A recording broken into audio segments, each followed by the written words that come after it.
जब favourable items को total पे डिवाइड किया जाता है तो ये बेसिक डेफिनेशन होती है प्रोबेबिलिटी की। इससे पीछे आप लोगों ने मेन टर्मिनोलॉजीज पढ़ी कि सैम्पल पॉइंट्स क्या होते हैं या सैम्पल स्पेस की कहा जाता है, या इवेंट्स क्या होते हैं और इवेंट्स की कितनी टाइप्स होती हैं। उससे रिलेटेड आप लोगों ने क्वेश्चन भी प्रैक्टिस कर लिए। सैम्पल स्पेस कैसे क्रिएट की जाती है वो भी आप लोगों ने सीख लिया। सैम्पल स्पेस बनाने के लिए मैं 2 क्वेश्चन आपको प्रैक्टिस करने के लिए दिए थे। You have done?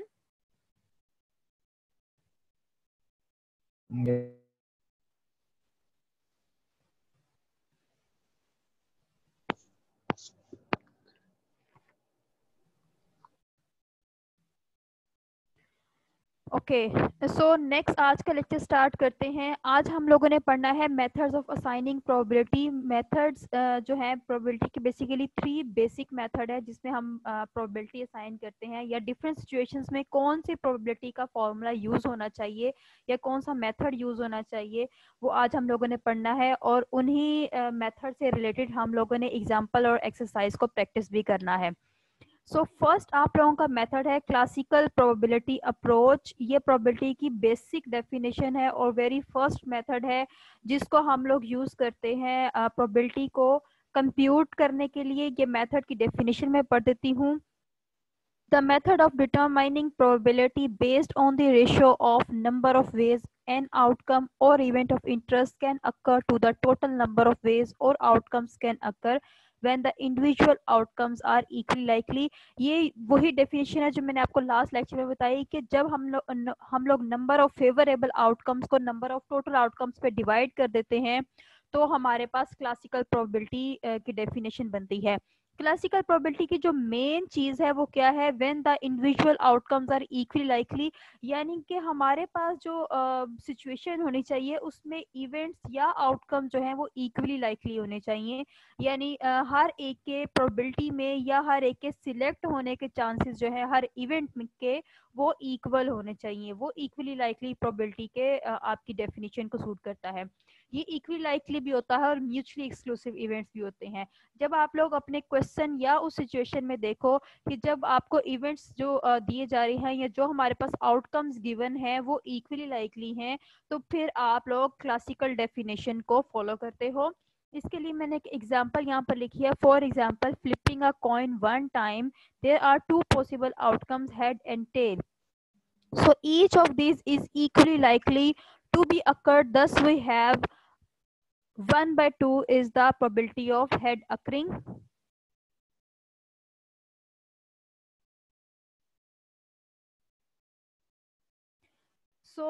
आप लोगों की क्लासिकल प्रोबेबिलिटी डेफिनेशन क्या है कि देखें आप लोगों के पास आउटकम्स क्या है, हेड एंड टेल, और दोनों के आपके प्रोबेबिलिटी में सिलेक्ट होने के चांसेस इक्वल हैं। यानी हेड के भी 1/2 है और टेल के भी 1/2 है, यानी दोनों के इक्वली लाइकली चांसेस हैं आपके इवेंट में सिलेक्ट होने के। तो इसको हम कहते हैं क्लासिकल प्रोबेबिलिटी अप्रोच। इसके लिए एक आपका मैंने जो एग्जांपल की है, हाँ जी जी, किसने हैंड रेज किया यहाँ पर? Just wait a minute. May speak loudly. Okay, I try again.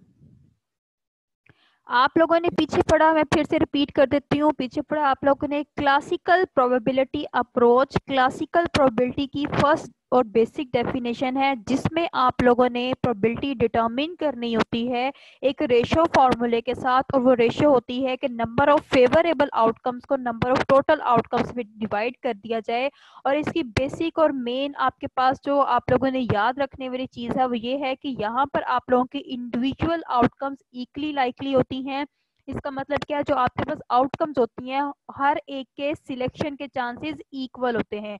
यानी हेड अगर अक्कर होता है तो वो भी इक्वली लाइकली अक्कर करेगा, और टेल अगर अक्कर करता है तो वो भी इक्वली लाइकली करेगा। So these are the equally likely approach, और इसका दूसरा नाम होता है क्लासिकल प्रोबेबिलिटी अप्रोच। दूसरी बात, ये म्यूचुअली एक्सक्लूसिव होते हैं, यानी अगर हेड आ रहा है तो टेल नहीं आएगा। अगर टेल अक्कर कर रहा है तो हेड नहीं अक्कर करेगा। तो दूसरी डेफिनेशन भी इसको सूट करती है। ये म्यूचुअली एक्सक्लूसिव इवेंट्स भी होते हैं। जहां पर आपके इवेंट्स म्यूचुअली एक्सक्लूसिव हो या इक्वली लाइकली इवेंट्स हो, वहां पर आप लोग क्लासिकल प्रोबेबिलिटी अप्रोच यूज करते हो। और उसका बेसिक फॉर्मूला यही होता है कि नंबर ऑफ फेवरेबल आउटकम्स को नंबर ऑफ टोटल आउटकम्स पे डिवाइड कर दिया जाए।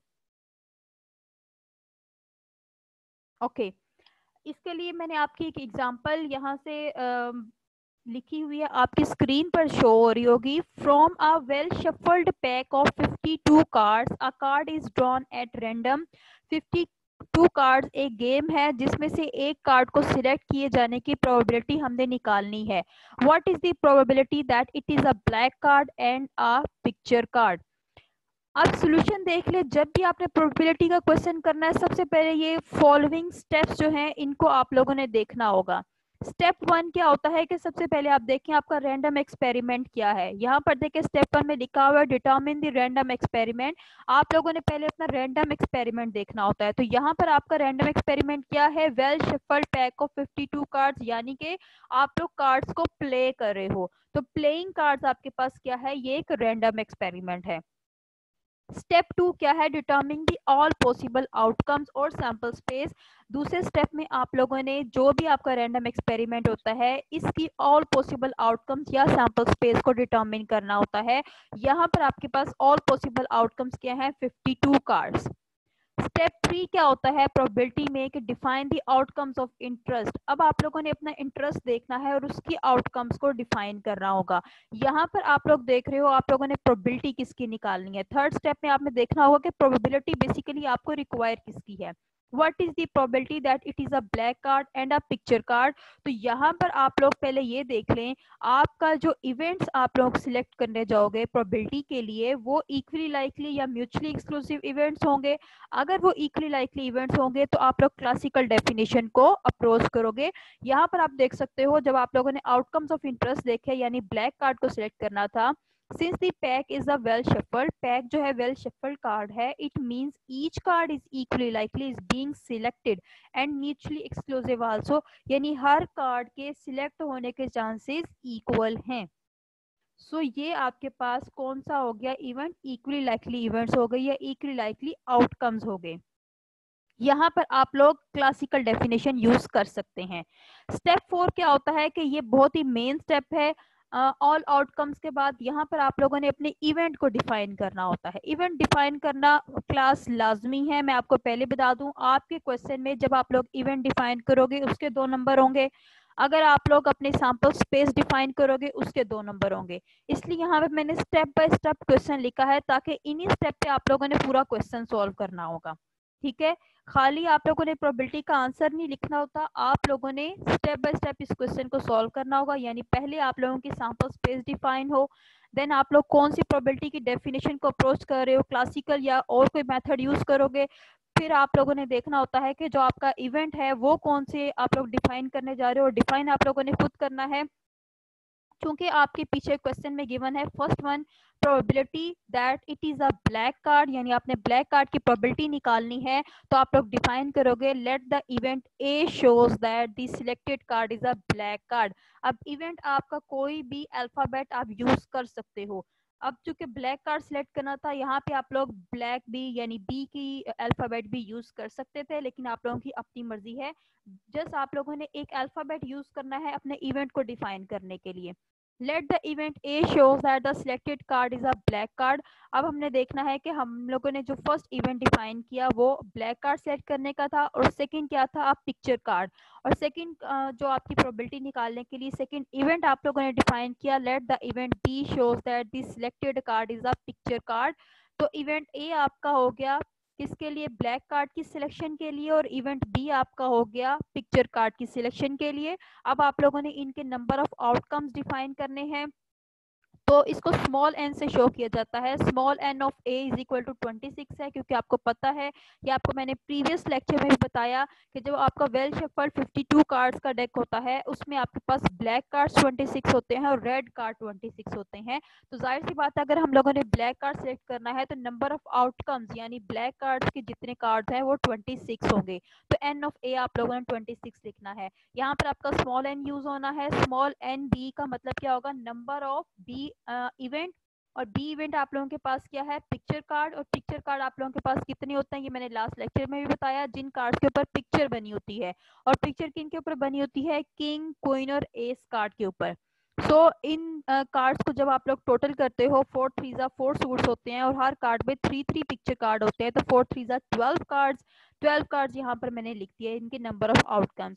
जब आप लोग इवेंट डिफाइन करने के बाद उनके नंबर ऑफ आउटकम्स लिख लेते हो इवेंट्स के, तब लास्ट और फाइनल स्टेप होता है आप लोगों का कि आप लोगों ने प्रोबेबिलिटी निकालनी होती है बाय यूजिंग द फॉर्मूला। और प्रोबेबिलिटी आप लोगों के पास क्या होती है, n of A divide by N of S, यानी number of favourable outcomes and number of total outcomes. Number of A आपके पास क्या है, 26 ब्लैक कार्ड्स, और नंबर ऑफ एस यानी सैंपल स्पेस आप लोगों के पास क्या है, 52 कार्ड्स।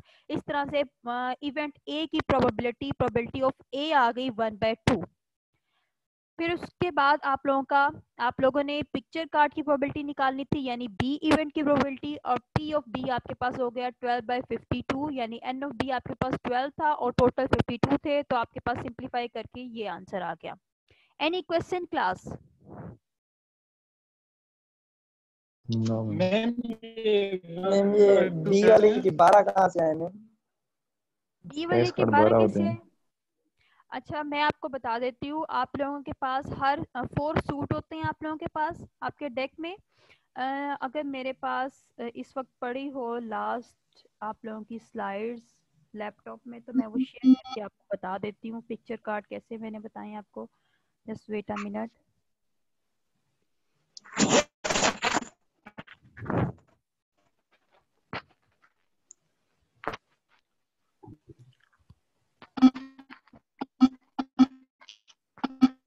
माइक ऑफ करें, इन्फॉर्मेशन हो रही है। अब्दुल कादिर अपना माइक ऑफ करें।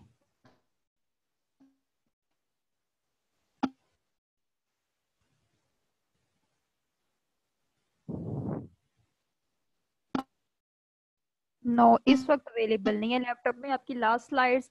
चले वैसे ही सुन ले कि आप लोगों ने क्या करना होता है जी, जो आप लोग, अब्दुल कादिर अपना माइक ऑफ करें। मैं अब दोबारा रिपीट नहीं करूंगी, अदरवाइज आप रिमूव हो जाओगे। मैम ऑफ है।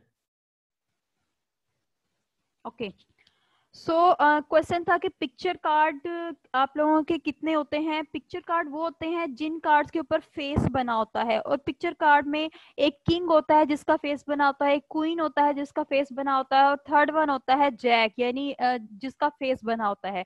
और 4 सूट होते हैं आपके टोटल कार्ड्स में। 4 सूट्स को 3 से अगर मल्टीप्लाई करते हैं तो इसका मतलब हमारे पास 12 पिक्चर कार्ड बनते हैं। तो 12 हमारे पास आउटकम हो गई आपकी बी इवेंट की। तो नंबर ऑफ फेवरेबल आपके पास 12 होगी, उसको टोटल पे डिवाइड किया तो आपके पास प्रोबेबिलिटी ऑफ बी 3/13 आ गया।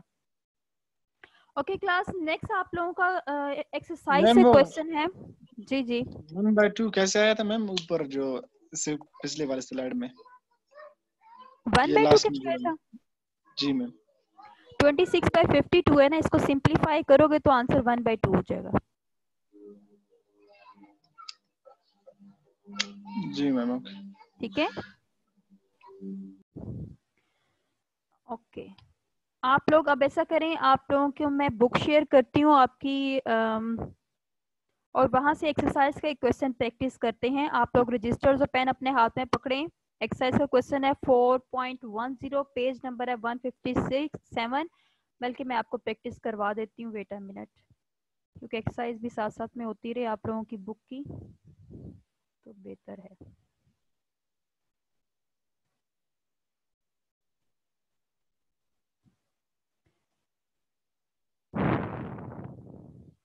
ओके, 4.10 आपका क्वेश्चन है। मीटिंग में बच्चे ज्यादा हैं लेकिन आईडीज कम ने भेजी। क्लास फिर से मैं अनाउंस कर रही हूँ, आप लोग अपनी जो आईडीज हैं वो चैट में भेज दिया करें, वरना आपकी अटेंडेंस नहीं लगेगी। ठीक है, जैसे आप लोग मीटिंग में एंटर हो अपने चैट में आईडी को सेंड कर दिया करें, और डबल मत सेंड किया करें, आपकी डबल अटेंडेंस नहीं लगती है। ओके क्लास, आप लोग देख रहे हो अपनी स्क्रीन पर, ये क्वेश्चन बहुत इंपॉर्टेंट है। ठीक है, आप लोग रजिस्टर पेन अपने हाथ में रखे हुए इसको सॉल्व करें। 4.10 आपका क्वेश्चन है, page number 157। Cyber Plastics Inc. is in search of a CEO and a CFO. The company has a short list of candidates for each position. The CEO candidates graduated from Chicago and 3 Ivy League universities, Harvard, Princeton, and Yale. And the 3 CFO candidates graduated from MIT, Northwestern, and 2 Ivy League universities, Dartmouth and Brown. One candidate from each of the respective lists will be chosen randomly to fill the positions. The event of interest is that both positions are filled with candidates from the Ivy League. Okay. ये जो आपकी statement पढ़ी है ना, इसको पहले मैं थोड़ा सा एक्सप्लेन कर देती हूँ सिंपल वर्ड्स में।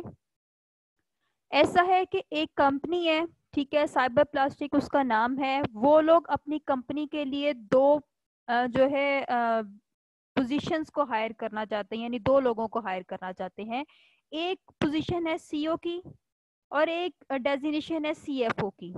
ठीक है, यानी 2 लोग उन्होंने सिलेक्ट करने हैं, एक सीईओ को सिलेक्ट करना है और एक सीएफओ को सिलेक्ट करना है। फिर उसके बाद उन्होंने कहा the company has a short list of candidates. अब उन्होंने क्या किया, जितने ऑल कैंडिडेट्स थे उनमें से कुछ कैंडिडेट्स को शॉर्ट लिस्ट कर लिया, यानी जिनके मेरिट्स हाई थे उनको जो है वो शॉर्ट लिस्ट करके अपनी रिक्वायर्ड नंबर में रख लिया। Then the CEO candidates graduated from Chicago and 3 Ivy League universities. यानी अब आपके पास जो सीईओ कैंडिडेट शॉर्ट लिस्ट हुए हैं उनकी बताया है कि एजुकेशन क्या है, जो ग्रेजुएटेड हैं शिकागो से और 3 आईवी लीग यूनिवर्सिटीज, उन यूनिवर्सिटीज के नाम बताए हुए हैं, Harvard, Princeton and Yale. And 3 CFO candidates, CFO जो है वो ग्रेजुएट किए हुए हैं एमआईटी से, एन से, and 2 Ivy League universities, Dartmouth and Brown से। Okay, one candidate from each of the respective list will be chosen randomly to fill the positions. अब उन्होंने क्या कहा कि एक कैंडिडेट को सिलेक्ट किया जाएगा इन लिस्ट के अंदर से, रेंडमली सिलेक्ट किया जाएगा। द इवेंट ऑफ इंटरेस्ट, लेकिन हमारा इंटरेस्ट क्या है कि दोनों पोजीशंस जो हैं वो आईवी लीग से ग्रेजुएट किए हुए लोगों में से सिलेक्ट हों। ठीक है, अब उन्होंने आपका जो क्वेश्चन है जो आपने फाइंड करना है उसको पढ़ते हैं, वो क्या है। क्वेश्चन नंबर ए आपके पास, determine whether the outcomes are equally likely. अब आप लोगों ने सबसे पहले ये देखना होगा कि आपके क्वेश्चन में जो आउटकम्स हैं वो इक्वली लाइकली हैं। कौन मुझे बताना चाहेगा इस ए पार्ट का आंसर?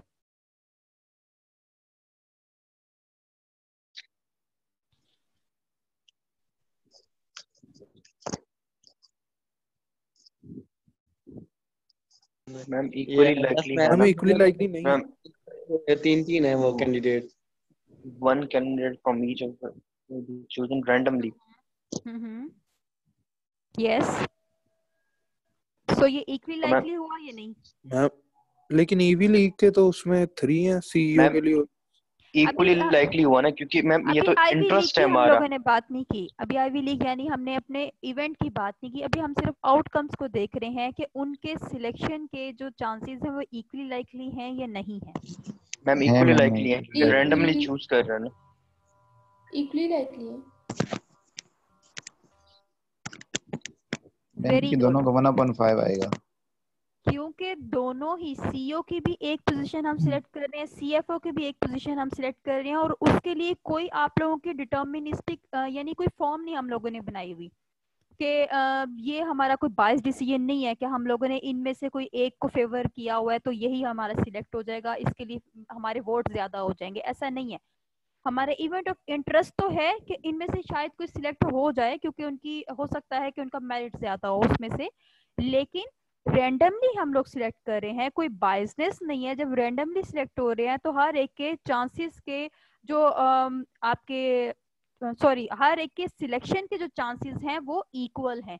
जब इक्वल होंगे तो आपके पास आउटकम्स क्या हो गए, इक्वली लाइकली। तो यहाँ पर आप लोगों ने रीजन लिखनी होगी that each person have equal chance to select in the probability, so these are the equally likely outcomes. B part आप लोगों के पास क्या है, determine the number of equally likely outcomes. अब इक्वली लाइकली आउटकम्स के जो आप लोगों ने यानी टोटल पॉसिबल आउटकम्स है उनको आप लोगों ने डिटर्मिन करना है। टोटल पॉसिबल आउटकम्स क्या होंगे, यानी हमारी सैंपल स्पेस मैम बेसिकली जो 1 शॉर्ट लिस्ट 1/5 होंगे ना, होगा। नहीं नहीं अभी आपने प्रोबेबिलिटी नहीं बतानी, अभी आपने सिर्फ सैंपल स्पेस बतानी है। यानी कि आप लोगों ने सीओ कैंडिडेट्स कितने हैं और सीएफओ शॉर्टलिस्ट कैंडिडेट्स कितने हैं, उन सबको एक ब्रैकेट में करली ब्रैकेट में बताकर लिखना है कि इतने टोटल आपके आउटकम्स हैं। मैम 6। मैं आपको थोड़ा सा 5 है गाइड मैम। लिखना शुरू करें आप लोग। The CO candidates graduated from Chicago, यानी सी पहला आपका आउटकम होगा। देन 3 आईवी लीग्स यूनिवर्सिटीज हैं तो हार्वर्ड यानी H P and Y, C H P Y. आपके पास 4 आउटकम्स हो गई। इसे ब्रैकेट में लिखना शुरू कर दें, कर्ली ब्रैकेट में।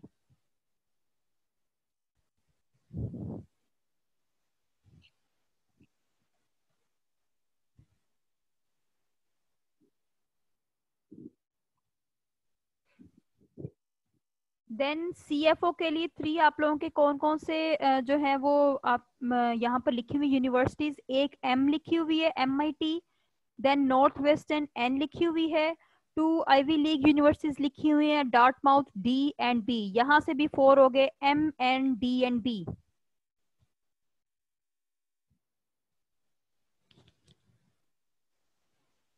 तो आप लोगों के पास टोटल कितने आउटकम्स हो गए, यानी शॉर्टलिस्ट कैंडिडेट्स आपके पास 8 हो गए। सो आप लोगों ने डिटरमिन कर लिया number of equally likely outcomes. Okay, अब सी पार्ट है इसका, define the event of interest. अब हम लोगों ने अपने इवेंट ऑफ इंटरेस्ट को देखना है। यहाँ पर लिखा हुआ है इवेंट ऑफ इंटरेस्ट क्या है, the event of interest is that both positions are filled with candidates from the Ivy League. यानी आप लोगों की लास्ट स्टेटमेंट जो है यही आप लोगों का इसका आंसर है सी पार्ट का। ओके, नेक्स्ट डी पार्ट है इसका, determine the number of outcomes associated with the event of interest. अब हम लोगों ने जो है एन ऑफ ए यानी अपना इवेंट क्रिएट करना होगा। यहाँ पर लिख सकते हो आप लोग, यहाँ पर आपने डिफाइन कर लिया, let the event A define the employees from the Ivy League, आप लोग लिख लें। फिर उसके बाद इवेंट आप लोग बी भी सिलेक्ट कर सकते हो कुछ, क्योंकि हम लोगों ने यहाँ पर 2 पीपल उनको सिलेक्ट करना है। तो event of both positions will filled. Okay, लिखें let the event A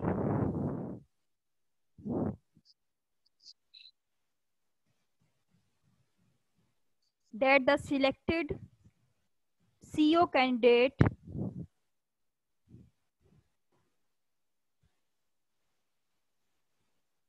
is from Ivy League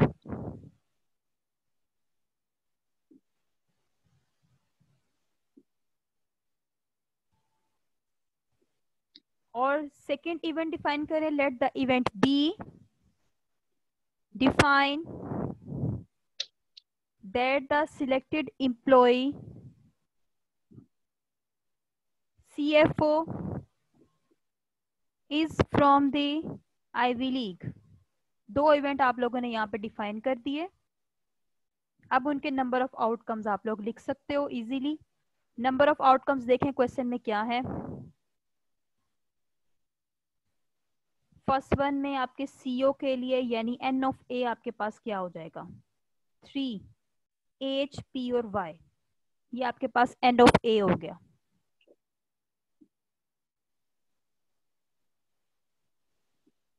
N of B आप लोगों के पास क्या हो गया, D and D.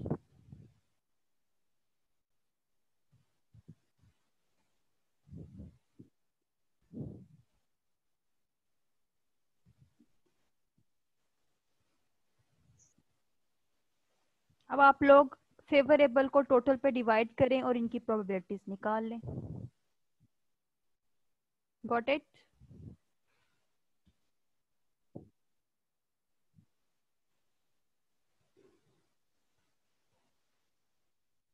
Any question? Ma'am जो ये हम मैम टोटल थोड़ा ये नंबर्स रिपीट वगैरह कर दे निकाल प्लीज, रहे हैं, हमारा कनेक्शन। मैम ये हम यूनिवर्सिटीज के हिसाब से निकाल रहे हैं, कैंडिडेट्स के हिसाब से निकाल रहे हैं? कैंडिडेट्स के हिसाब से निकाल रहे हैं ना। उन्होंने कहा कि तो आपके पास जो कैंडिडेट्स हैं वो इस यूनिवर्सिटी के ग्रेजुएट हैं जो कि शॉर्ट लिस्ट हुए हैं, ठीक है? मैम हमें तो नंबर ऑफ कैंडिडेट्स इन्होंने बताया नहीं, वो सेकंड सीएफओ तो हमें कैंडिडेट्स इन्होंने बताया हमें कि 3 CFO candidates from each university हो गया, ऊपर सीईओ कैंडिडेट्स तो हमें बताया नहीं है इन्होंने कि वो कितने वो होंगे। किस किस यूनिवर्सिटी के ग्रेजुएटेड हैं ये तो बताया हुआ है ना। अब देखो जी जब आप मैम, अब क्वेश्चन आप कर रहे हो कि हमें बताया नहीं हुआ, लेकिन हम लोगों को यूनिवर्सिटीज के नाम बता दिए। अब जब हम लोगों ने आईवी लीग के सिलेक्ट करने जाना है तो वहां पे भी फिर ये क्वेश्चन अराइज होगा कि हम लोगों को सीईओ के नंबर्स तो बताए नहीं हुए, यूनिवर्सिटीज के नाम बताए हुए हैं। फिर हम लोगों ने वहां से भी तो आईवी लीग के जो है कैंडिडेट्स को सिलेक्ट करना है अपनी प्रोबेबिलिटी को निकालने के लिए। तो मैम हम फिर हर किसी का नंबर 1 ही रख देंगे, जी, क्योंकि यहाँ और पे मैम जो सीएफओ ही डेट कैंडिडेट्स हैं बताई उनके, हुई है तो आप लोग इसको उनकी यूनिवर्सिटीज को एज अ नंबर कंसीडर कर लें। और मैम जो ये सीएफओ कैंडिडेट्स का बताया हुआ था, 3 सीएफओ कैंडिडेट्स ग्रेजुएट फ्रॉम फिर हर यूनिवर्सिटी का नाम लिखा हुआ, तो तो मतलब आप हर यूनिवर्सिटी में से 3-3?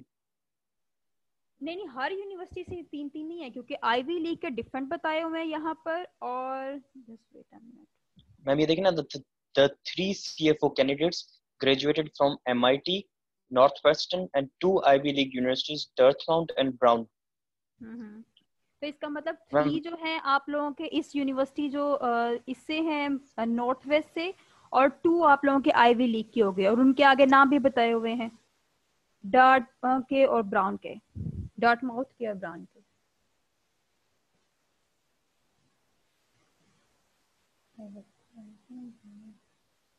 मैम थोड़ा रिपीट कर दे, कनेक्शन वीक हो गया था मैम। ओके वेट, मैम ये आप क्वेश्चन ना ये डी और ई पार्ट इसका ना सॉल्व करके बताते, नहीं समझ आ रही। आपको सारा सॉल्व करवाया है। मैम इसमें जो टोटल नंबर होंगे वो 8 होगा ना? जी जी 8 होगा, लेकिन अभी मेरे ख्याल में उसको देख लें कि 3 अगर हम लोग देखते हैं उसके नॉर्थ वेस्ट से, तो उसको अगर हम लोग काउंट करते हैं तो 9 आपके पास टोटल कैंडिडेट्स बन रहे हैं। सुधी मैम, यस, मैम ये 3 इन्होंने शायद सबका कहा हुआ, क्योंकि वो जो 2 कहा हुआ है वो उन्होंने 2 नंबर ऑफ कैंडिडेट्स नहीं, उन्होंने कहा 2 आईवी लीग यूनिवर्सिटीज, वो तो उन्होंने ओके। यूनिवर्सिटीज का आप बताया कि इसको, 2। क्योंकि आपको इस क्वेश्चन में ये कंफ्यूजन है कि टोटल नंबर नहीं हम लोगों को यूनिवर्सिटीज के बताया, यानी टोटल नंबर ऑफ कैंडिडेट्स नहीं बताया हुआ है, बस यूनिवर्सिटीज के नाम बताए हुए हैं कि कहाँ से वो ग्रेजुएटेड है। फिर ये क्वेश्चन अराइज होता है कि आईवी लीग जब हम लोगों ने यूनिवर्सिटीज के सिलेक्ट करने जाना है, तो आप लोगों के फर्स्ट यानी सीओ के लिए आईवी लीग कितनी यूनिवर्सिटीज गिवन है? आप लोगों को कितनी यूनिवर्सिटीज गिवन है? 3, यानी सीओ के लिए 3 गिवन है और सीएफओ के लिए 2 गिवन है, राइट? जब हम लोग सिलेक्ट करने जाएंगे 3 बाय व्हाट, 3 को हम टोटल किस पे डिवाइड करेंगे अगर total number of candidates given ही नहीं है? तो इसका मतलब क्या हुआ कि जो यूनिवर्सिटीज के नाम है हम उनको काउंट कर सकते हैं कि ये candidates from each universities graduated. Okay, सुधी मैम, यस। आप इस सवाल पे सॉल्व करके दिखा दें थोड़ा सा, कितने लोग इस वक्त मेरे पास पेज पे सॉल्व नहीं हो सकता है, मैं आप लोगों का इसका सोल्यूशन सेंड कर दूंगी, ठीक है? वैसे मेरे पास पेज पे सॉल्व पड़ा होगा, बट इस वक्त जो है स्क्रीन पे नहीं मैं आपको शो कर सकती, वो मैं आपको सॉल्व करके सेंड कर दूंगी, don't worry about it. Ma'am ये मुश्किल है, समझ नहीं आ रहा सही से। अभी आप बाकी भी क्वेश्चंस करोगे तो उसकी भी आपको समझ आ जाएगी आहिस्ता आहिस्ता, क्योंकि ये आपका फर्स्ट है ना, तो इन क्वेश्चंस आपकी स्टेटमेंट ऐसी है आपकी बुक की, वरना आपकी बुक के क्वेश्चन बहुत ओके। इस क्वेश्चन को जो आप लोगों की 4.10 क्वेश्चन है, इसका आपको सोल्यूशन मैंने स्लाइड पे नहीं बनाकर बताया हुआ, इसका आपको सोल्यूशन मिल जाएगा, ठीक है? आपको पेज पे मैं सॉल्व करके भेज दूंगी। नेक्स्ट आप लोगों का मेथड करते हैं। यहाँ तक मुझे ये बताएं, क्लासिकल अप्रोच की आप लोगों को समझ आई कि बेसिकली क्लासिकल अप्रोच होती क्या है, या इससे रिलेटेड एक और क्वेश्चन हम सॉल्व कर लें? मैम आ गई समझ।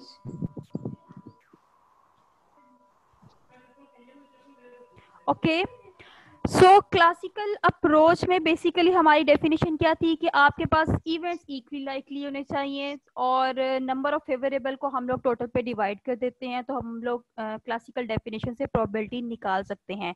बट व्हाट, तब क्या होगा अगर हमारे पास इवेंट इक्वली लाइकली नहीं है? वहां पर ये डेफिनेशन फेल हो जाती है और हम लोग प्रोबेबिलिटी को नहीं निकाल सकते हैं।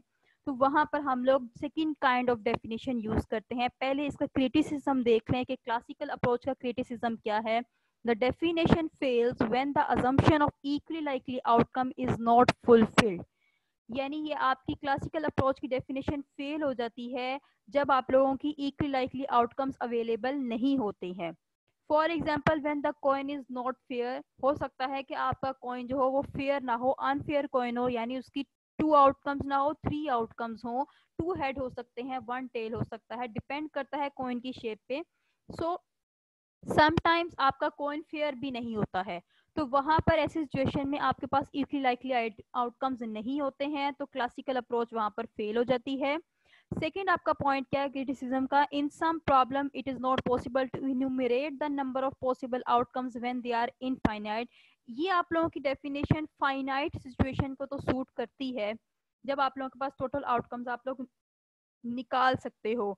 बट समटाइम्स आपके पास ऐसी सिचुएशन होती है कि वहां पर आप लोगों को फाइनाइट जो आउटकम्स नहीं गिवन होती हैं, इनफाइनाइट आउटकम्स होती हैं, यानी एक लॉन्ग टर्म प्रोसेस होता है, काफी सारी ट्रायल्स होती हैं, इन्फिनिटी ट्रायल्स हम उसको कंसीडर करते हैं। तो वहां पर आप लोग जो है इस डेफिनेशन को यूज नहीं कर सकते। यहाँ पर ये 2 मेन इसकी रीजन है। एक, जब आप लोगों की इक्वली लाइकली इवेंट्स नहीं होंगे। सेकेंड रीजन, जब आप लोगों के आउटकम्स इनफाइनाइट हो जाएंगे, वहां पर आपकी क्लासिकल डेफिनेशन फेल हो जाएगी। वहां पर हम लोग second kind of definition use करते हैं, रिलेटिव फ्रीक्वेंसी अप्रोच। ओके जी, रिलेटिव फ्रीक्वेंसी अप्रोच क्या है? इट इज एन एस्टिमेटेड और empirical approach probability because it is based on past records of event under consideration instead of pure reasoning. यानी ये आप लोगों के पास कुछ पास्ट एक्सपीरियंस होते हैं, उन सबको आप लोग देखते हुए एक कंक्लूजन फाइंड करते हो, या आप लोग फ्रीक्वेंसीज को देखते हुए कंक्लूजन निकालते हो या प्रोबेबिलिटी निकालते हो, वो आप लोगों के पास रिलेटिव फ्रीक्वेंसी अप्रोच है। ये एक तरह की एस्टिमेटेड फॉर्म होती है, यानी पास्ट रिकॉर्ड्स को देख के न्यू आप लोग फॉर्मूला यूज करके एक जो है वैल्यू डिटरमिन करते हो, तो वो आपके पास एस्टिमेटेड वैल्यू होती है। एम्पिरिकल भी इसी का नाम होता है। सो ये एक एम्पिरिकल किस्म की अप्रोच है प्रोबेबिलिटी की, जिसमें पास जो है इवेंट्स को देखा जाता है। फॉर एग्जाम्पल, आपके एग्जाम्पल देखे, for example TB patient under 30 years of age will recover. एक टीबी पेशेंट जो है वो अगर 30 ईयर्स के अंडर है, वो रिकवर हो सकता है, ये नहीं, नो अमाउंट ऑफ रीजनिंग, इसके लिए हमें कोई रीजन नहीं पता है कि होगा ये नहीं होगा। ऐसी प्रोबेबिलिटी को आप लोगों को निकालने के लिए जो है पास्ट रिकॉर्ड को देखना पड़ेगा कि हॉस्पिटल में पास्ट रिकॉर्ड्स क्या आ रहे हैं। Such probability is estimated from the past records. If hospital records show that 80% of the patients under 30 years of age will recover, then the probability of recover will be 80/100। यानी अब उन्होंने hospital में जाकर पास records को check किया और देखा कि 80% ऐसे पेशेंट्स थे जो कि अंडर 30 इयर्स थे और वो रिकवर हो रहे हैं, तो उसकी प्रोबेबिलिटी क्या होगी? 80/100, यानी 0.80 आपकी प्रोबेबिलिटी होगी, और इसको हम कहते हैं रिलेटिव फ्रीक्वेंसी अप्रोच। ओके, इससे पहले आपको एक्सरसाइज का क्वेश्चन करवाने से पहले मैं आपको बुक का क्वेश्चन करवाती हूँ, बट मुझे पहले आप लोग ये बताएं, आपको समझ आ गई है रिलेटिव फ्रीक्वेंसी अप्रोच क्या है? मैम आ गई है मैम समझ। ओके, मैम ये इम्पीरिकल का थोड़ा बता दीजिएगा कि इम्पीरिकल अप्रोच कौन सी होती है? ओके, एम्पिरिकल अप्रोच क्या होती है? कुछ नंबर्स होते हैं, ठीक है। जब आप लोग सर्वे करे जाओगे या रिसर्च वर्क करोगे, तो उसमें हम लोग एम्पिरिकल अप्रोच यूज करते हैं। वो बेसिकली क्या होता है कि हमारे पास एक फॉर्मूला होता है जिस फॉर्मूले में हम लोग पास रिकॉर्ड जो हैं काफ़ी प्रीवियस ईयर्स के या कुछ एग्जिस्टिंग एस्टिमेटर्स, एग्जिस्टिंग चीज़ों के जो नंबर्स हैं उनको यूज़ करके न्यू मॉडिफाइड चीज़ को डेवलप करते हैं। ये बेसिकली आपकी इंपेरिकल अप्रोच होती है कि एग्जिस्टिंग चीज़ों को या पास रिकॉर्ड्स के नंबर्स को यूज़ करते हुए मॉडिफाइड चीज़ को डेवलप करना। तो ये आपकी इंपेरिकल अप्रोच उसको कहा जाता है। तो एस्टिमेटेड इसको क्यों कहा गया? क्योंकि पास्ट रिकॉर्ड को यूज करके न्यू आप लोगों ने अपनी प्रोबेबिलिटी की वैल्यू को निकाला, तो ये एक एस्टिमेटेड हो गया। ठीक है, इसलिए इसको रिलेटिव फ्रीक्वेंसी अप्रोच कहा जाता है या आप लोगों की इंपेरिकल अप्रोच कहा जाता है। समझ आ गई इंपेरिकल क्या होता है?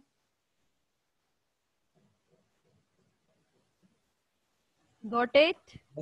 Yes ma'am. ओके जी। अब ये देखें, बहुत ही आसान है आप लोगों की रिलेटिव फ्रीक्वेंसी अप्रोच भी। आपकी बुक की एग्जांपल आपको शो हो रही है। द सेल्स, मैं इसको पढ़ना शुरू कर रही हूँ, जरा फोकस रखें। The sales manager at Hathaway heating and air conditioning has recently developed the customer profile shown in table 4.1. The profile is based on a random sample of 500 customers. As a promotion for the company, the sales manager plans to randomly select a customer once a month and perform free service on the customer system. What is the probability that the first customer selected at the is residential customer?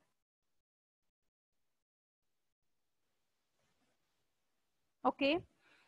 What is the probability that the first customer selected is a residential customer? And second, what is the probability that the first customer has a Hathaway heating system? Okay, इसमें क्या बताया जा रहा है कि इनके पास कुछ पास record मौजूद थे इस कंपनी के पास, और उन लोगों ने अपने कुछ कस्टमर्स को फ्री सर्विस के लिए सिलेक्ट करना है। इसकी प्रोबेबिलिटी क्या है कि कौन सा कस्टमर सिलेक्ट होगा? इसके लिए यहाँ पे एक टेबल गिवन है उनकी फ्रीक्वेंसीज का, और वो फ्रीक्वेंसी का टेबल किस तरह से गिवन है आप लोगों के पास। कमर्शियल और रेजिडेंशियल कस्टमर्स हैं आप लोगों के पास, और हीटिंग सिस्टम और एयर कंडीशनिंग सिस्टम्स के आप लोगों के पास डाटा मौजूद है। कमर्शियल का 55 है। यस मैम, मेरे मामू फोन हो गए हैं तो मैं एंडेस के लिए कहना था आपको। ओके ठीक है, आप जा सकते हो। ओके जी, हम लोग कंटिन्यू करते हैं। यहाँ से आप लोगों का हीटिंग सिस्टम के 55 कमर्शियल आपके कस्टमर्स हैं, एयर कंडीशनिंग के 45 हैं, इसी तरह से रेजिडेंशियल के 145 एंड 255 फ्रीक्वेंसी गिवन है एयर कंडीशनिंग की। आप लोगों का फर्स्ट काम क्या होगा? इस तरह से आपको टेबल गिवन होगा, ठीक है, 2x2 टेबल इसको कहा जाता है, कॉन्टिजेंसी टेबल भी इसको कहा जाता है, इसका दूसरा नेम होता है। बेसिकली ये एक जो है ना वो फ्रीक्वेंसी टेबल होता है, 2 साइडेड टेबल होता है। अब आप लोगों ने करना क्या होता है कि यहाँ पर ऐसे फ्रीक्वेंसी टेबल की दोनों साइड की आपने टोटल निकालने होते हैं फ्रीक्वेंसीज के। हीटिंग सिस्टम का आप टोटल निकालोगे तो 200 के इक्वल आ जाएगा, ये आप लोगों ने खुद निकालना होगा। इसी तरह से एयर कंडीशनिंग सिस्टम का टोटल निकालोगे, ये 300 के इक्वल आ जाएगा। रेजिडेंशियल और कमर्शियल का निकालोगे तो ये नीचे इसके टोटल गिवन है। अब क्या होता है, लास्ट पे जो टोटल कंबाइंड टोटल होता है, ओवरऑल टोटल, वो हमेशा रो का और कॉलम का इक्वल होता है, और ये होता है यहाँ पर आ रहा है 500 के इक्वल। अब हम लोगों का इवेंट ऑफ इंटरेस्ट क्या है जो हम लोगों ने निकालना है कि जी what is the probability that the customer selected is a residential customer. हमने रेजिडेंशियल कस्टमर की प्रोबेबिलिटी निकालनी है। तो रेजिडेंशियल आप लोगों के कस्टमर कितने हैं? 400 को डिवाइड कर दो टोटल, यानी 500 के ऊपर, तो आपके पास रेजिडेंशियल कस्टमर की प्रोबेबिलिटी आ जाएगी लाइक दिस। तो यहाँ पर इवेंट उन्होंने इसको E2 डिफाइन किया है। आप लोग अपनी मर्जी से जो चाहे मर्जी इवेंट डिफाइन कर सकते हो, कोई भी अल्फाबेट यूज कर सकते हो A to Z for defining your event. यहाँ पर आप लोग इवेंट कैसे डिफाइन करते हो, ये प्रीवियस क्वेश्चन मैंने आपको बता दिया। Let we define an event E2 that the selected customer is residential. इस तरह से आप लोग अपना इवेंट डिफाइन करते हो। तो E2 यहाँ पर डिफाइन किया, रेजिडेंशियल कस्टमर की प्रोबेबिलिटी आ गई 0.80। इसी तरह से सेकेंड हम लोगों ने प्रोबेबिलिटी निकालनी थी, what is the probability that the first customer has a Hathaway heating system. यानी अब वो कह रहे हैं कि हैथअवे हीटिंग सिस्टम जो है उसका आप लोगों को जो कस्टमर सिलेक्ट होगा वो होना चाहिए। यहाँ पर आप लोगों के हैथअवे हीटिंग सिस्टम जो है कितने हैं? 200 है, यानी हीटिंग के जो आप लोगों के कस्टमर्स हैं वो 200 है, टोटल डिवाइड किया 500 पे, तो आपके पास आंसर आ गया 0.40, यानी 40% चांस है। Any question? इसमें तो कोई क्वेश्चन नहीं। ओके जी, इसी तरह से इन्होंने नेक्स्ट प्रोबेबिलिटी निकाली है, the sales manager hopes that the customer select is residential with the Hathaway heating system, यानी वो रेजिडेंशियल भी हो और हीटिंग सिस्टम से भी रिलेटेड हो, तो यानी एंड की प्रोबेबिलिटी निकाली है। तो रेजिडेंशियल और हीटिंग सिस्टम आप लोगों के पास कितने हैं? ये किसका माइक है? अब्दुल नासिर, अपना माइक ऑफ रखो।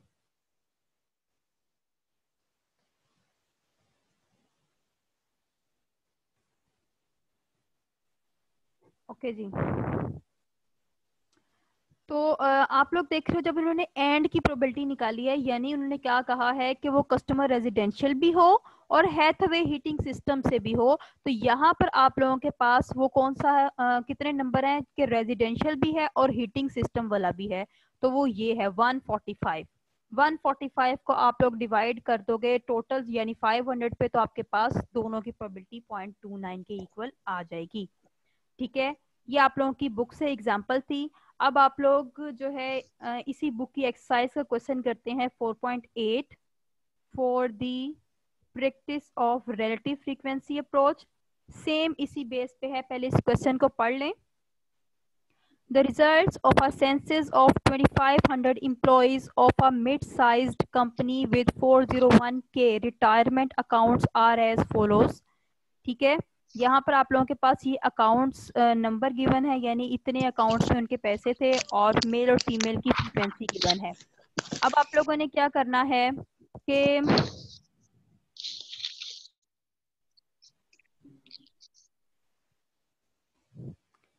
अब आप लोगों ने क्या करना होगा कि सबसे पहला काम मैंने आपको बताया था कि ये 2 वे टेबल होता है, कंटिजेंसी टेबल। आप लोगों ने इनकी फ्रीक्वेंसीज को रो वाइज भी और कॉलम वाइज भी कैलकुलेट करना होता है, तो जल्दी से इनकी फ्रीक्वेंसीज को कैलकुलेट करके मुझे जरा आंसर बताना शुरू करें।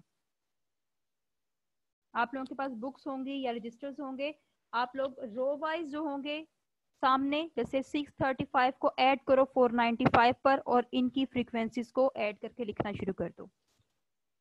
देन हम देखते हैं कि हमने आउटकम क्या लेनी है और प्रोबेबिलिटी किसकी निकालनी है।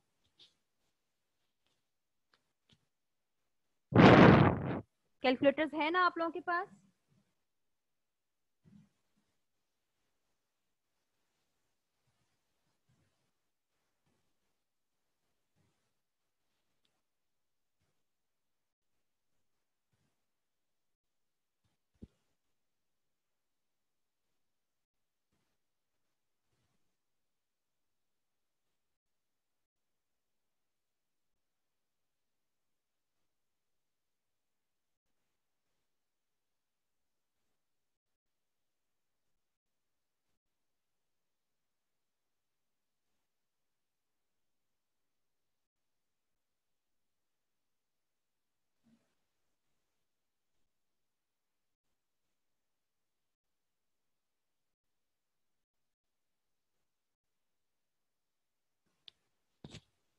निकाल लिए आप लोगों ने टोटल्स? मुझे बताना शुरू करें ताकि मैं वेरीफाई करूं आप लोगों ने सही टोटल्स निकाले।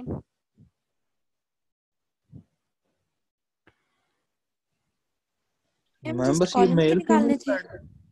मैम फीमेल के टोटल आपने होगा 24 1010 होगा। यानी मैम फर्स्ट कर रो दिया का है आपका टोटल क्या होगा? फर्स्ट रो मैम, का पहले का है 1130। 1130।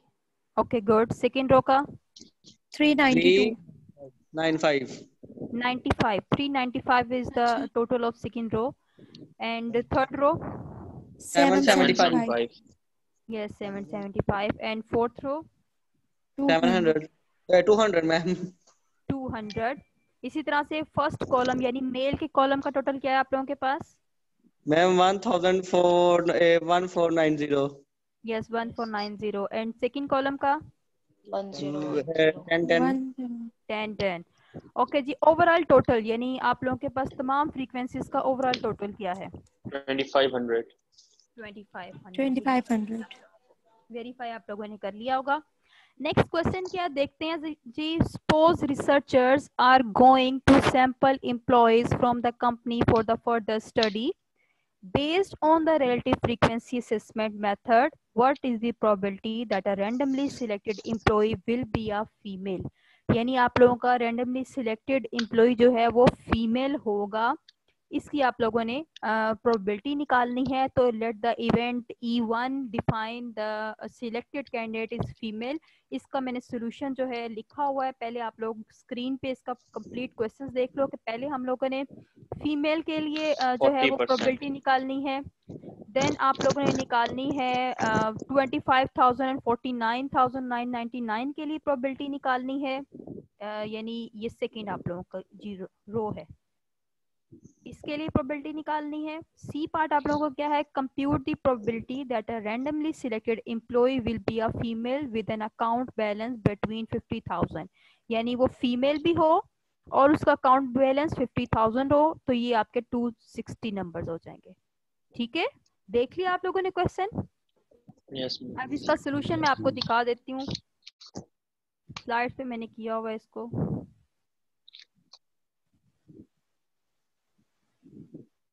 ये देखें, ए पार्ट है आप लोगों के पास, let the event F define the randomly selected employee is a female. तो आप लोगों ने इस तरह से फॉर्मूला लिखना है, P of S is equals to N of F divide by N of S, और एन ऑफ एफ आप लोगों के पास 10 है, डिवाइड किया इसे 2500 से, तो आंसर आ गया 0.404 के। ओके, एक और चीज क्लास, आप लोगों की प्रोबेबिलिटी का आंसर हमेशा 0 और 1 के दरमियान में आएगा। ठीक है, कभी भी आपकी प्रोबेबिलिटी का आंसर 0 से कम यानी नेगेटिव नहीं हो सकता, दूसरा 1 से अबव नहीं हो सकता। टोटल प्रोबेबिलिटी हमेशा 1 की इक्वल होती है, जैसे मैंने बताया था आपको श्योर इवेंट का। सो आपका आंसर हमेशा 0 और 1 के दरमियान में रहेगा। अगर आप लोगों का आंसर 1 से अबव आ रहा है तो इसका मतलब आप लोगों ने गलत सॉल्व किया है क्वेश्चन, तो ये भी आप लोगों ने अपने माइंड में रखना है। ओके, सेकंड आप लोगों का रिपीट कर दें, आपकी आवाज कट गई। मैंने बोला है कि आप लोगों के प्रोबेबिलिटी का आंसर हमेशा 0 और 1 के दरमियान ही रहेगा।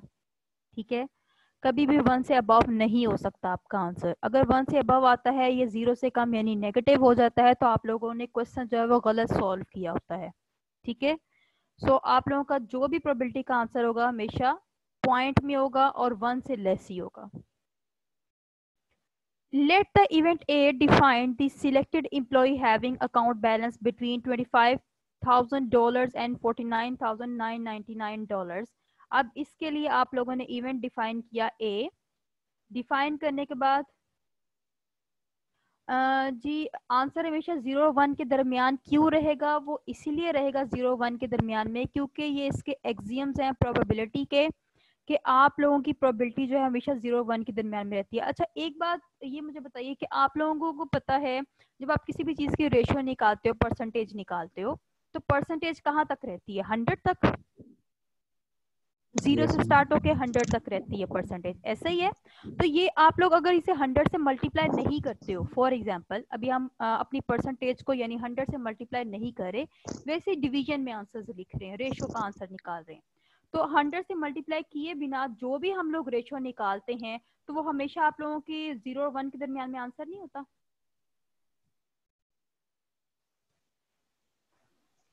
ऐसा है ये नहीं है।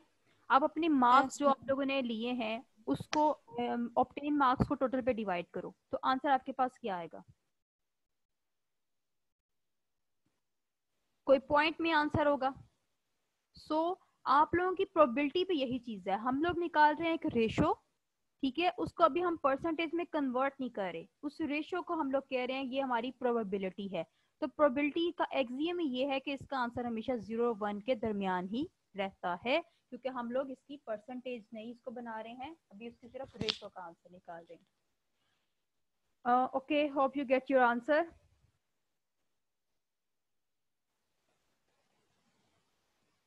नेक्स्ट आप लोगों का बी पार्ट है, let the event A define the selected employee having account balance between $25,000 to $49,000। तो इसको आपने डिफाइन कर लिया, अब इसकी प्रोबेबिलिटी निकालनी है। प्रोबेबिलिटी निकालने के लिए फॉर्मूला लिखा P of A equals to N of A divide by N of S। N of A आप लोगों ने खुद ही टोटल किया है, अभी आप लोगों के पास जो सेकंड रो का टोटल है वो क्या आ रहा है? 775 395 सेकंड रो का टोटल। तो अब जो 25,000 वाली रो है आप लोगों की, जिनके अकाउंट बैलेंस $25,000 के हैं, उनके टोटल को डिवाइड किया आपके ओवरऑल टोटल पे, तो आपकी प्रोबेबिलिटी ऑफ ए आ गई। देन आप लोगों का सी पार्ट सॉल्व करना है। सी पार्ट क्या था? Let the event B is defined as a selected employee is a female and having account $50,000 to $99,999। सो आप लोगों की थर्ड रो में यहाँ पे आंसर मौजूद है। थर्ड रो में $50,000 का आपका लिखा हुआ है और बताया है कि फीमेल भी होनी चाहिए। तो फीमेल कितने हैं यहाँ पर? 260 हैं। ठीक है, तो 260 को आप लोगों ने यहाँ पर 775 लिखा है, नहीं जी 260 होने चाहिए। यस, इसको करेक्ट कर लें, मैं इसको करेक्ट करके आपको भेज दूंगी। आपका आंसर होना चाहिए 260। 260 डिवाइड बाय 2500, तो आपकी प्रोबेबिलिटी ऑफ बी आप लोगों के पास आ जाएगी, जो कि फीमेल भी होंगी और अकाउंट बैलेंस इनका $50,000 होगा। सो आप लोगों को समझ आ गई रिलेटिव अप्रोच कैसे करनी है आप लोगों ने सॉल्व? मैम 0.104। हाँ, उसको आप करेक्ट कर लें, मैं स्लाइड्स में भी करेक्ट करके आप लोगों को शेयर कर दूंगी। आप लोगों को प्रीवियस लेक्चर्स की स्लाइड्स और रिकॉर्डेड लेक्चर तो मिल रहे हैं ना?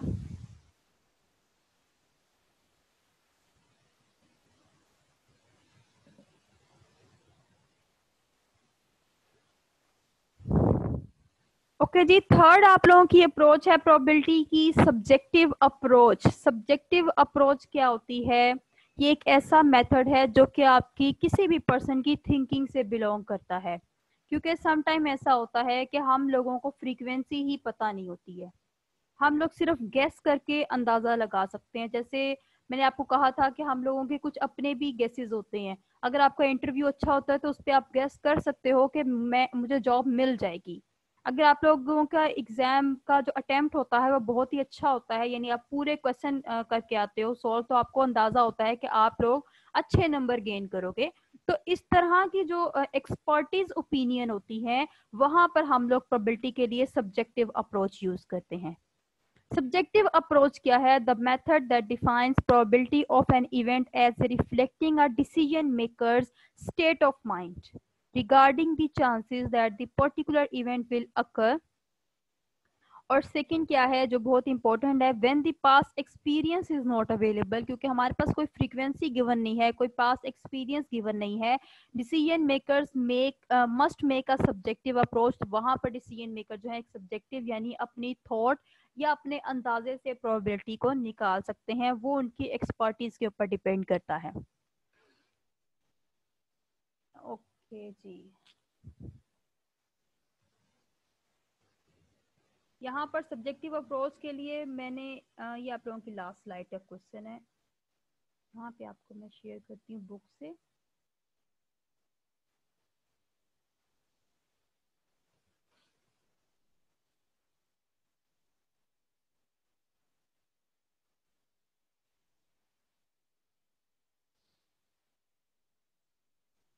ये आपकी एग्जांपल है सब्जेक्टिव अप्रोच की, इसको भी पढ़ लेते हैं। हैरिसन कंस्ट्रक्शन की एग्जांपल है। The Harrison Construction Company is preparing a bid for a road construction project. The company's engineers are very good at defining all the elements of the projects, labor, material, and so on, and know the cost of these with a great deal of certainty. In finalizing the bid amount, the managers add a profit markup to the projected cost. The problem is how much markup to add. If they add too much, they wouldn't be the low bidder and may lose the contract. If they don't mark the bid up enough, they may get the project and may less profit. Then they might have a made had they used a higher markup. The managers are considering 4 possible markup values stated as percentages of base cost. To mark their decision, the managers need to assess the probability of winning the contract at each of these markup level because they have never done a project exactly like this one. They can't rely on the relative frequency assessment. Instead, they must subjectively assess the probability based on whatever information they currently have available, such as who the other bidders are, the rapport Harrison has with the potential client, and so forth. After considering these values, the Harrison managers make the following assessments. अगर वो लोग win at 10% करते हैं जो उन्होंने bit लगाई तो उनकी विनिंग प्रोबेबिलिटी क्या होगी 0.30. अगर वो 12% पे करते हैं तो उनकी विनिंग प्रोबेबिलिटी क्या होगी 0.25 and so on. These assessments indicate the manager's state of mind regarding the chances of winning the contract. If new information, for example, a competitor drops out of the bidding, becomes available before the bid is submitted, this assessment could change. Each of the three methods by which the probabilities are assessed has specific advantages and disadvantages. Okay जी, इस example से आपको समझ आई?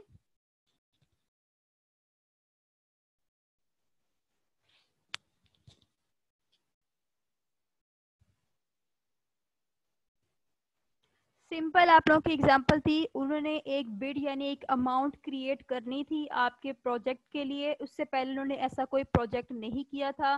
फिर उन्होंने उस amount को set करने के लिए एक परसेंटेज बताया कि अगर 10% होगी तो उनकी विनिंग प्रोबेबिलिटी 3%. अगर वो 10% अपनी बिड अमाउंट रखते हैं तो उनकी विनिंग प्रोबेबिलिटी जो है 0.30 होगी. अगर वो 12% रखते हैं तो 0.25 होगी and so on for the 15%, 20%. बहुत ही सिंपल सी एग्जांपल थी आप लोगों की. एक स्टेटमेंट गिवन है कि जिस सब्जेक्टिव अप्रोच क्या होती है आप लोगों की, जिसमें एक पर्सन की स्टेट ऑफ माइंड या उसकी एक्सपर्टीज डिपेंड करती हैं कि वो इसके लिए क्या जो है वो अपनी राय देता है कि कितनी प्रोबेबिलिटी होनी चाहिए.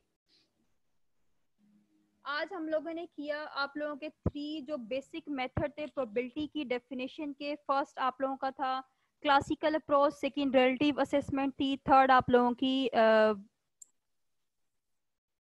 सब्जेक्टिव अप्रोच थी. उसके लिए आप लोगों ने देखना जो है क्वेश्चंस में खुद प्रैक्टिस करने आप लोगों ने. वो कौन से हैं? फर्स्ट 4 क्वेश्चन तो आप लोगों ने कर लिए थे. 5th वन देखें जरा.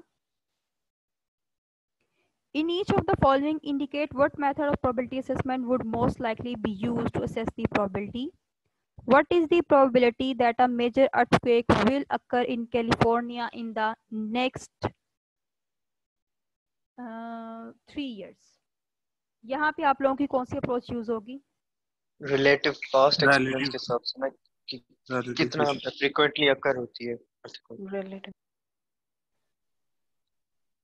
Major earthquake will occur in California in the next 3 years. आने वाले 3 सालों के लिए. या रिलेटिव अप्रोच भी यहाँ पर यूज हो सकती है क्योंकि पास रिकॉर्ड्स को हम देख सकते हैं कि आने वाले 3 सालों के लिए वहां पर अर्थक्वेक की कंडीशन क्या रहेगी. सही. What is the probability that a customer will return a purchase for a refund? यहाँ पर आप लोगों की कौन सी प्रोबेबिलिटी की टर्म यूज होगी, डेफिनेशन यूज होगी?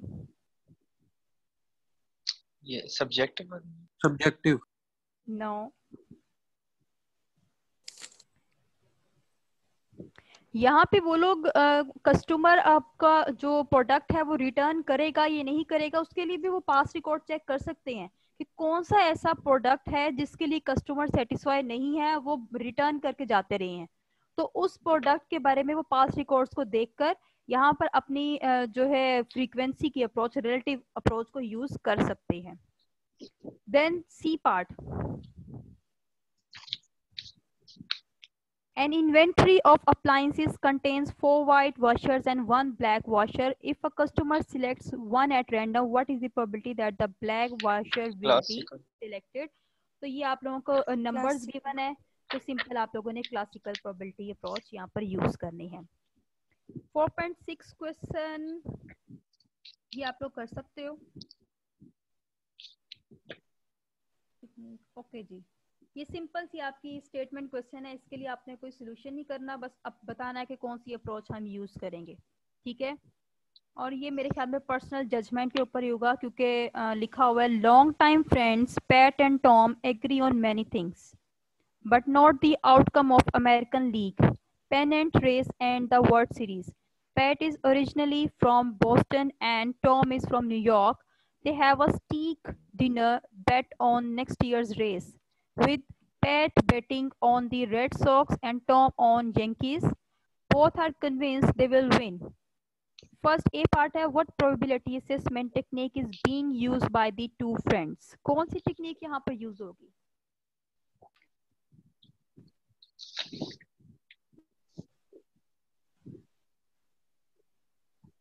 हम पास्ट इवेंट्स से भी यूज हो सकती है कि उन्होंने देखा होगा उनमें से ज्यादा विन। क्वेश्चन में गिवन नहीं है कि कोई पास इवेंट्स उनके थे रेस से रिलेटेड, आने वाली नेक्स्ट रेस को उन्होंने चेक करना है, उसके लिए कोई पास रिकॉर्ड्स के पास नहीं मौजूद है, क्योंकि क्वेश्चन में गिवन नहीं है। क्वेश्चन में वरना बताया जाता कि ये पास रिकॉर्ड्स हैं तो आप लोग ये अप्रोच यूज कर सकते हैं। हम ऐसे तो फिर हमने जो रिफंड वाला किया उसमें भी नहीं बताया गया था कि भाई उसमें परचेज रिफंड है पास में नहीं।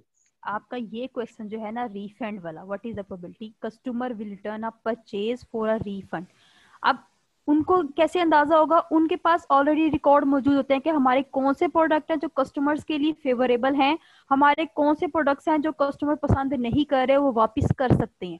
ठीक है, ऐसे सिचुएशन में उनके पास रिकॉर्ड ऑलरेडी मौजूद होते हैं, क्योंकि जो यहाँ पे निकालने जा रहा है प्रोबेबिलिटी वो कौन है, अपने कस्टमर के लिए निकालने जा रहा है, वो मैनेजर हो सकता है, वो शॉप का जो मालिक हो सकता है, तो उसके पास रिकॉर्ड मौजूद होते हैं कि उसका कौन सा प्रोडक्ट कस्टमर पसंद कर रहे हैं कौन सा नहीं करे। अब यहाँ पर दोनों फ्रेंड्स हैं, उन्होंने क्या करना है, एक रेस पे अपनी जो है अपनी राय पेश करनी है कि नेक्स्ट ईयर जो रेस है उसके ऊपर विनिंग होगी या लूज होगा, तो उसके लिए उन्होंने बेट करनी है। अब वो जो दोस्त हैं उनके पास कोई पास रिकॉर्ड मौजूद नहीं है, हो सकता है इससे पहले कोई रेस हुई ना हो। क्या यहाँ पे गिवन है इससे पहले कोई रेस हुई है? नथिंग। सब्जेक्टिव। तो यहाँ पर दोनों ने अपनी एक राय पेश करनी है, एक अपना स्टेट ऑफ माइंड बताना है, तो ये हो सकता है कि ये आप लोगों की असेसमेंट जो यूज हो सब्जेक्टिव असेसमेंट हो। देन बी पार्ट है आप लोगों के पास, why would the relative frequency technique not be appropriate in this situation? क्यों अप्रोप्रिएट नहीं है? बिकॉज कोई भी स्पेसिफिक आप लोगों की फ्रीक्वेंसी या पास रिकॉर्ड यहाँ पर गिवन नहीं है। ओके, नेक्स्ट आप लोगों का 4.7 क्वेश्चन है, स्टूडेंट्स हु ये तो आप लोगों ने कर लिया ना 4.7, नहीं ये नहीं किया। Okay, students who live on campus and purchase a meal plan are randomly assigned to one of 3 dining halls, the Commons, Northeast and Frazier. What is the probability that the next student to purchase a meal plan will be assigned to the Commons? Okay जी, ये एक simple आपका question है classical approach का, इसमें आपको बता दिया है 1 2 3 है, तो कॉमन्स के लिए निकालोगे हर एक की इक्वली लाइकली चांसेस हैं, तो 1/3 हर एक की प्रोबेबिलिटी है। कॉमन्स के लिए निकाल रहे हो तो प्रोबेबिलिटी क्या हो जाएगी 1/3। ओके, 4.8 आप लोगों ने कर लिया, 4.9 आप लोग कर सकते हो, सेम 4.8 क्वेश्चन की तरह है, देख लें रिलेटिव फ्रीक्वेंसी का क्वेश्चन है।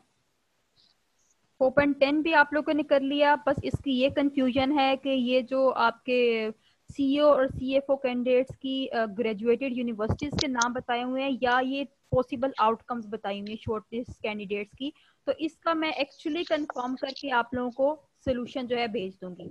बाकी जैसे मैंने बताया कि ये क्लासिकल अप्रोच का क्वेश्चन है, इसमें किस तरह से आपने पॉसिबल आउटकम्स और इक्वली लाइकली आउटकम्स डिफाइन करनी है, ये तो आप लोगों को समझ आ गई होगी। Any question? No ma'am. 4.11 भी आप लोगों ने खुद करना है जी, ये भी सेम आप लोगों की किस अप्रोच का है, रीड कर लें और पूछ लें अगर 4.11 क्वेश्चन में से कोई क्वेश्चन है तो आप लोगों का। हम क्लासिकल में क्या हुआ इन्होंने इक्वली लाइकली, बस ठीक है फिर। सो 4.11 क्वेश्चन और 4.9 क्वेश्चन आप लोगों ने खुद प्रैक्टिस करना है। ठीक है, मैंने बता दिया एक रिलेटिव अप्रोच है और एक आप लोगों की क्लासिकल अप्रोच है। सो यहाँ तक आप लोगों ने कंप्लीट कर लिया। अच्छा क्लास, अब ऐसा है कि अब आप लोगों के ऊपर ना 2 असाइनमेंट्स मैं इकट्ठे आपको साइन करने जा रही हूँ। ठीक है, सो असाइनमेंट नंबर 3 आप लोगों की क्या होगी? मैम थोड़ा सा टाइम आगे कर दिया असाइनमेंट के लिए। टाइम आप लोगों को ज़्यादा ही दे दूंगी ताकि आप लोग उस टाइम में ही असाइनमेंट अपनी सबमिट करवाएं।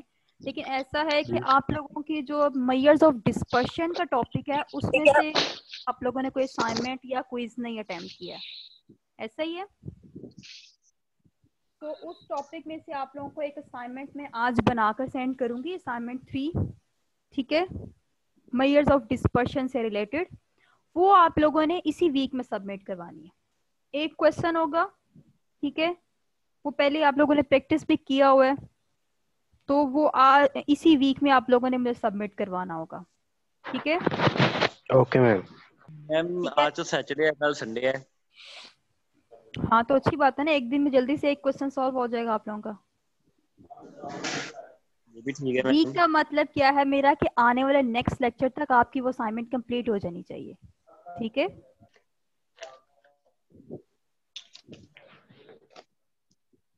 ओके, सो आप लोगों को आज मैं असाइनमेंट नंबर 3 दूंगी आपके मेजर्स ऑफ डिस्पर्शन के टॉपिक से रिलेटेड। वो आप लोगों ने मुझे जो है ना वो क्वेश्चन को सॉल्व करके जैसे आपने पहले मुझे सबमिट करवाई थी वैसे ही आप लोग दोबारा करवा सकते हो। फिर हम लोग प्रोबेबिलिटी के लिए मैं आप लोगों को साइन करूंगी, लेकिन प्रोबेबिलिटी के लिए आपकी असाइनमेंट थोड़ी सी डिफरेंट होगी, यानी अब मैं इंडिविजुअल बेस पे जो है क्वेश्चन असाइन करूंगी प्रोबेबिलिटी के, ठीक है? Okay ma'am. यानी वो एक तरह का आपका प्रोजेक्ट ही हो जाएगा।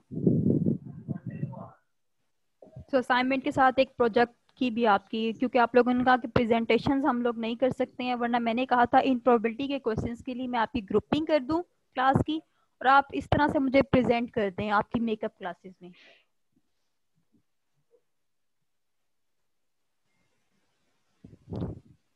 चलें जी, आज के लिए इतना ही ठीक है, मिलते हैं इंशाल्लाह नेक्स्ट लेक्चर में। टिल देन अल्लाह हाफिज, टेक केयर, दुआ में याद रखें। अल्लाह हाफिज़ मैम। ओके मैम, अल्लाह, thank you so much. Okay जी, मोस्ट वेलकम।